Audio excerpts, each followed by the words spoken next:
Well, conscience is something like the United States government. The United States government is divided into three offices: the legislative, the executive, and the judicial. The legislative, Congress that makes laws. The executive, the president, who witnesses to the conformity of law and action. And finally, the Supreme Court, which judges that conformity. Now, we have all of these inside of us. First of all, we have a Congress. There's a law inside saying, thou shalt not. I might interrupt myself for a moment to define conscience very simply as conscience is that which makes you feel good after. And wrong is that which makes you feel bad after. So we have a law. Thou shalt not. Where does this law come from? From myself? No, if it did, I could do away with it. If I made it, I could unmake it.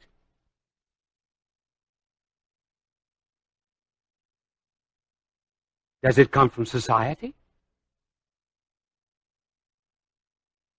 It does not, because sometimes conscience praises me when society condemns me. And sometimes conscience will condemn me when society praises me.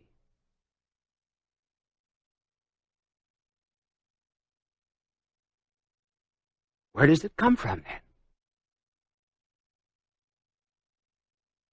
If not from myself. Where then does the executive side of conscience come from? It too judges whether or not I have obeyed that law. It says, I was there. I saw you. And though others will say, oh, pay no attention to it, one knows very well that one must. And one also knows the motives that inspired the act. And finally, it judges us.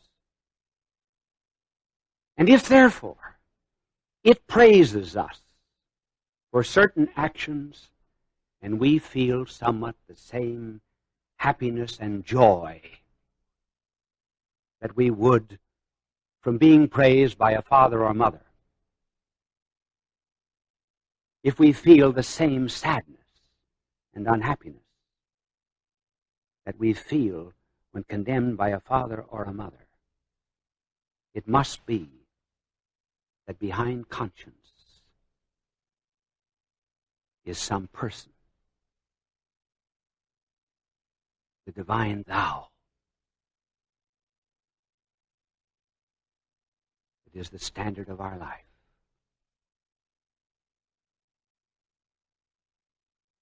Most of the mental problems from which people suffer today is due to a mental revolt against this law which is written in their own hearts. And how often, just as soon as people return again to conscience, peace comes back, happiness. Life is very, very different. And that is what we are after. Peace of soul.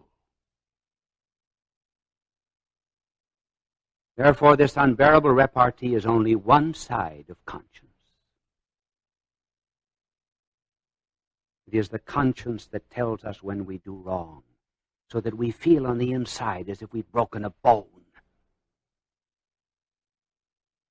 bone pains because the bone is not where it ought to be. Our conscience troubles us because the conscience is not where it ought to be. And thanks to this power of self-reflection that we have, we can see ourselves, and particularly at night. As the poet put it, every atheist is afraid in the dark. And it's a gentle voice saying, you are unhappy. This is not the way.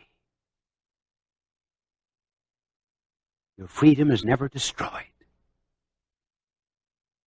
But you feel the sweet summons. And you ask, well, why is it not stronger?